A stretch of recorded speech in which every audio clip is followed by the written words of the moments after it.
Night 2. Alright, y'all, here we go. This is part 2. Part 2. Too much garbage for one night. So, did part 2 live up to part 1? Because I personally think part 1 was a little bit better based on what I saw tonight. So, let's go ahead and start with the pre-show match. We had Liv Morgan versus Natalya. Really didn't do nothing. The only thing here was Liv Morgan got her victory. She got her WrestleMania moment. Congratulations to Liv Morgan. Now let's move on. NXT Women's Title match. Rhea Ripley versus Charlotte Flair. We already knew who was going to win this. This is... Now, a lot of people is upset because Charlotte win. I'm not upset. You want to know why I'm not upset? Because I already know how WWE gets down. This is what they do. When it comes to the women, you must have blonde hair. You must have blue eyes. This is how you're going to go over as a woman. And the agenda that is being pushed with Charlotte, they want her to tie with her daddy. She just won the NXT Women's Champion. Rhea Ripley and her, I got to give it to them. They actually put on a decent match. Rhea was wrestling her behind off. Charlotte was doing stuff. The key of this match, or the story of this match, was a couple weeks ago. Charlotte injured Rhea's leg, so that was like kind of the story of what they was riding with throughout this whole match. So, I mean, like I said, I had Rhea losing this match. I had Charlotte winning. Congratulations to Charlotte, the Android Queen, whatever you want to call her. She is now your new NXT Women's Champion. Let's move on to this trash match. Aleister Black, and excuse me, I know I didn't spell his name right, so apologize for that. Aleister Black versus Bobby Trash. Yeah, I said it. Let me tell you something right now. This match didn't even have a build-up. All the weeks leading up to this, we just seen Aleister Black beating up black men, by the way. It's funny. His name is a white man named Black beating up on black man. Let that sink in. And I already knew. I knew Bobby Lashley wasn't going to win this. Come on now. And first of all, the match was longer than what it should have been. It should have been a squash match. He should have did the black mask at the beginning, get the match over with. Boom, we done. We out the door. But they had to push this thing. They had to try to make it seem like it was a decent match, which it wasn't. It was a garbage match. So anyway, let's move on. We have Dolph Ziggler taking on Otis. Now this match literally needed the crowd. Because the story about this goes back to Otis wanted to be with Mandy Rose. And she only saw him as just a friend, but she really didn't want to be with him. But then, as time started going on, she kind of was like, okay, maybe I'll give him a chance, because he asked her out on a date, and she said, well, I'm not free this week, but I'm free next week. Well, when he tried to take her out on a date, when he showed up, she was already there with Dolph Ziggler. Well, comes to find out, it was somebody that had sent her a text. And it was messing up stuff. Well, there's the mystery man, because throughout the different Smackdowns, there's been this blue light that's been showing up. And everybody seems to think that's Mustafa Ali, which I believe it is. Mustafa Ali basically exposed why they weren't able to get together.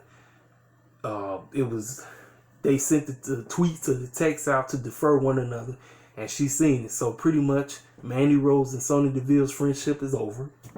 So we get to the match. You had Dolph Ziggler and Sonya Deville in her corner. Otis comes out, tried to get his hands on the man, but he couldn't. So like I said, their match was a goofy match. It was very goofy, and hearing JBL and Michael Cole talk about cats hitting cats and low blowing everybody left and right.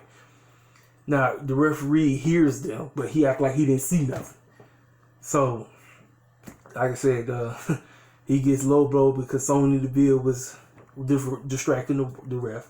Next thing you know, Mandy, I'm getting too messed up. Mandy Rose comes out, and she gets in. She chases down Sonya. Like, she comes there. Sonya like, whoa, what you doing here? Then next thing you know, she slaps her and everything. So they going at it. So meanwhile, Dolph too busy trying to pay attention to that, and the referee is looking. Next thing you know, Otis low blows Dolph. And then boom, next thing you know, boom, the match is over. Otis wins, and as usual, he gets the girl. This match definitely needed the crowd. It needed the crowd. I'm serious. I'm not playing with you. It needed the crowd. Otis kisses her, and we live happily ever after. Now, let's get to the match where I feel it was basically the best match of the night. It wasn't great. It was prolonged. And what was sad about this, it was very sad, was the lackluster commentary team. Todd Phillips and Byron Saxton. The two of them sound terrible trying to commentate this match. It was a lot of stuff going on in this match. Like, they told an excellent story, but it was very soap opera. Very soap opera. Edge wins. I knew he was going to win. But, like I say, Todd Phillips and Byron Saxton did not do this match any justice. I'm serious. They did not do this match any justice at all. And, it is what it is. Personally, I think it was the best match of the night. But it could have been a whole lot better if they had a old school JR or old school King calling this match. Everything would have been perfect with them calling this match, because they would have been more energetic. It was certain spots that happened, they sound like they was asleep on commentary. I was like, come on now. This is crazy as heck, man. This is crazy as the best of bug, man. I'm telling you. But anyway, let's move on. Then here we go again. 24 title bull crap. You had Mojo Rawley just randomly run out. Next thing you know, you got a bunch of jobber wrestlers chasing after him.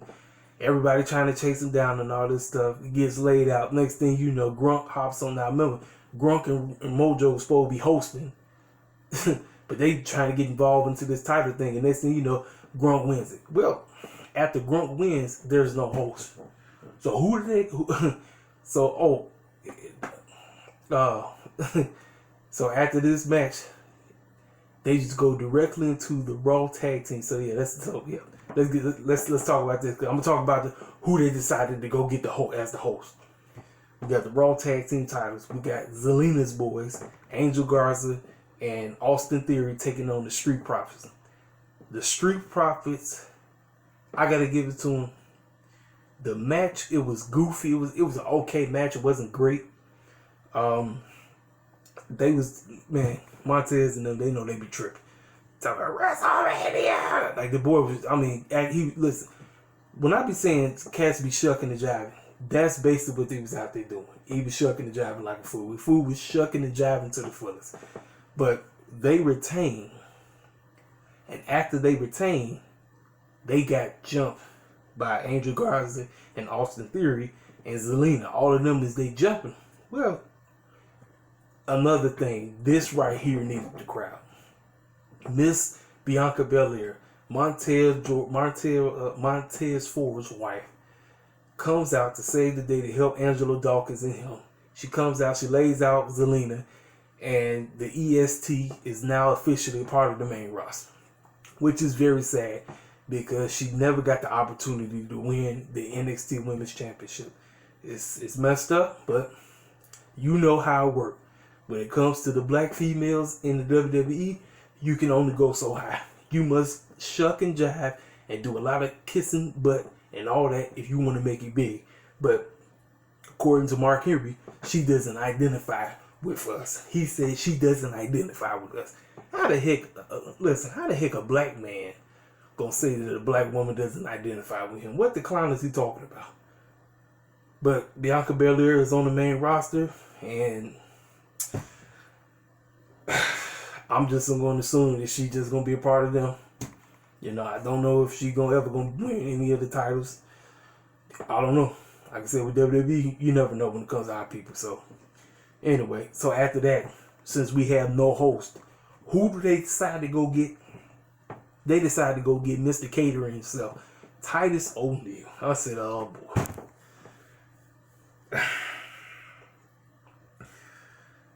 Talking about just embarrassing our people on a regular basis. They got Mr. Catering himself, Titus Catering, to host WrestleMania. I said, you know what? At this point, you don't even need a host. You didn't even need a host. It was not even worth it. You did not need a host. But you gonna go call this dude. You already know he ain't nothing but a job himself. Now he hosting. I said, this is a dud. So now we move on to the women's Smackdown title match. Now this match, and I picked the Street Profits to win their match too, and they win. So, which is I'm glad, because like I say, when it comes to us on these big shows, we always losing all the time. So this match. My two picks, because I had two picks. I said Lacey Evans or Naomi. And reason why is because of the blonde effect. So, we get into the match, and I knew Tamina was going to be the first one to go. She gets eliminated by everybody. So after Tamina got eliminated, next, Sasha eliminates Naomi. Naomi's out the door. So now we got Lacey Evans, Bayley, and Sasha. So everybody was wondering, is Sasha and Bayley going to, who's going to turn on who? It was an accident that happened. Bayley tried to do a knee because she was trying to knee Lacey Evans because Sasha was holding it down. Lacey moved out the way and Bayley kneed her in the face. And Sasha goes falling out. So, and she's like, oh no, I made a terrible mistake. So then Lacey Evans out here like, okay, I'm finna try to get this win. You know? But then Sasha comes back in. And Sasha, like, you supposed to be my girl. Like, what's up with, like, after all this I did for you? So you think, okay, she finna turn on her. Next thing you know, nope. Lacey Evans gives her the all right and knocks her out. So Sasha's out. So now it's Lacey and Bayley. So we thinking like, oh snap, Lacey gonna win. You know the typical. Doesn't happen. Who comes to the rescue? Sasha. Sasha gets back in the ring and she helps Bayley retain the title. And she puts the title back on her waist. So we don't know what the clown is going to happen with them. We're going to see. I had this match with my prediction. I had Lacey Evans and Naomi. I was wrong as two less shoes. Bayley retains thanks to Sasha Banks. So the match, this is me. It was sloppy. It was a lot of goofy stuff happened. But I'm gonna say this. A lot of people be like, they be, oh, you be hating all the time. I'm like, no, I don't. Naomi, I feel like Naomi I feel like Naomi was the MVP in this whole thing because of what she was doing. A lot of people don't like Naomi. A lot of people say that all she do is dance all day long. When Naomi wants to go, she can go. And out of everybody, I feel like Naomi was the best one. If you got a different perspective, you let me know in the comment section. But you know what else can I say? Bayley retains thanks to Sasha. So we're gonna see how these two gonna end up going at it later on, because that's where we're gonna get to. Now, the letdown. Listen. You know, with the production we got from the Boneyard match, I'm thinking, okay, the Fruity Pebbles and the Fiend match, I'm like, they got the top. This gonna top what Undertaker and AJ Styles did. I can't even tell y'all what the heck I saw with this match. I don't even know what this was. It wasn't even a match, to tell you the truth.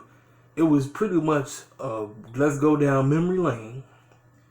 Let's have John Cena dress up as his old self. Let's have him dress up like Hulk Hogan. We'll have Bray Wyatt doing stuff like, because they went through all the different WWE eras. So they went way back to when WWE first started. So then you had like Saturday Night main events. And then like, and then they went to the Ruthless Aggression era when Fruity Pebbles first debuted, all this crazy stuff. So it was a story. The story, I liked the story.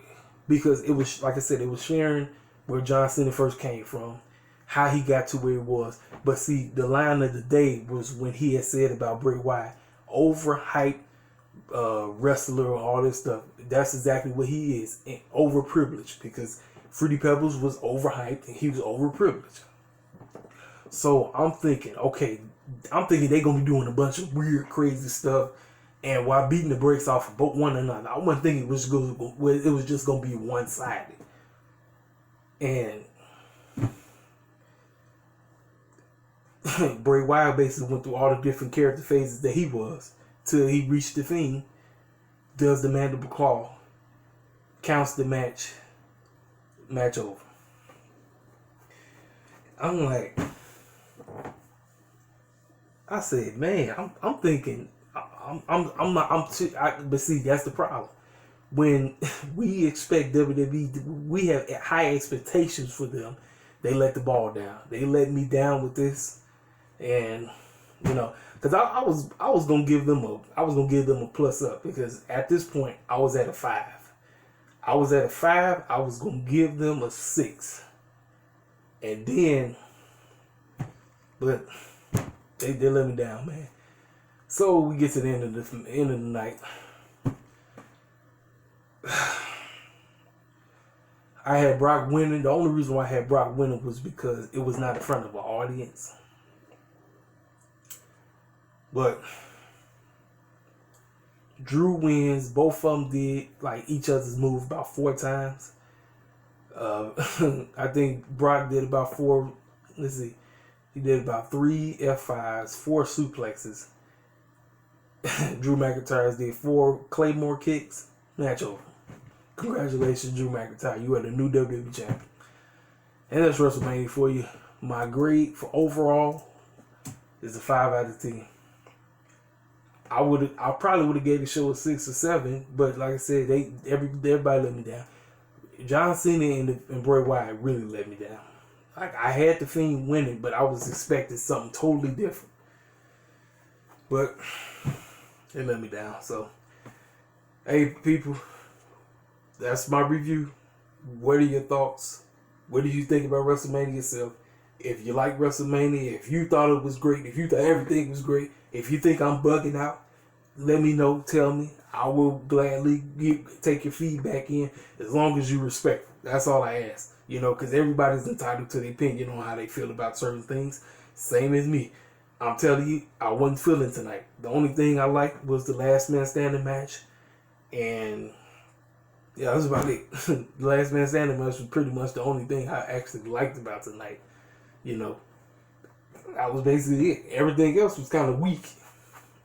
I'm glad the Street Profits won.